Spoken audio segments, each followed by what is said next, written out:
In 1850, Congress agreed on a compromise because everyone knew that without a compromise, the southern states would probably break away from the Union.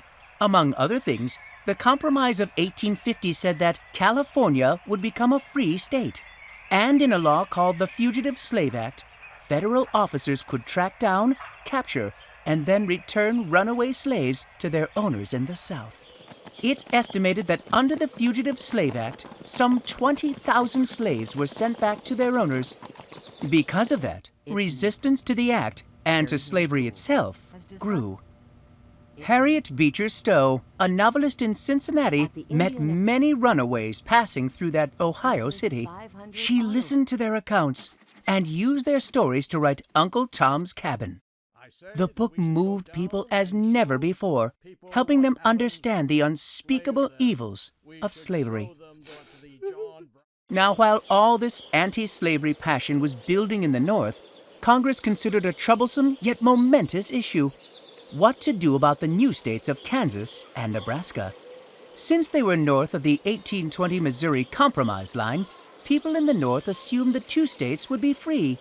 But Congress ignored the 1820 law and, in the Kansas-Nebraska Act, said the people of each state would decide for themselves slavery or freedom for African Americans in their state. In order to make certain that Kansas would vote for slavery, citizens from Missouri, a slave state, swarmed across the border to stuff the ballot boxes in Kansas. There were fewer than 3,000 eligible voters in Kansas at that time, but more than 6,000 votes were counted. The newly elected Kansas legislature quickly adopted a constitution that allowed slavery. But many angry Kansans formed another government that outlawed it. In the spring of 1856, violence broke out between the two factions. The conflict was called Bleeding Kansas. Abolitionists from New England and elsewhere joined the fray. Perhaps the most notable New Englander who came to Kansas was John Brown, who led violent raids on slaveholding farmers in Kansas. Thinking he could start a slave revolt, he and 21 others staged a raid on a federal arms depot at Harper's Ferry, Virginia, to obtain weapons for the uprising. The next afternoon, Colonel Robert E. Lee, on orders from President Buchanan, led a detachment of Marines to the arsenal to snuff out the rebellion.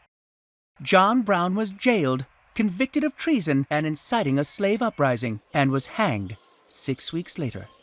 But he tried to free the slaves, didn't he? Yes, Lily, but he did it in a very brutal, unlawful way.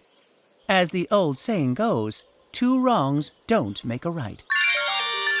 So, antebellum America was really split in two. The South wanted slavery and the North didn't want it. Yes. Oh, look at this. Here's a quote from Abraham Lincoln that precisely sums up the entire situation. "A house divided against itself cannot stand." I believe this government cannot endure half slave and half free. It will become all one thing or all the other. And that leads us to the Civil War itself. But first, how about some lunch? I'm absolutely famished. We are too. We'll talk about President Lincoln and the problems he had finding a good general, as well as what happened after the war. Then we'll see some of the most interesting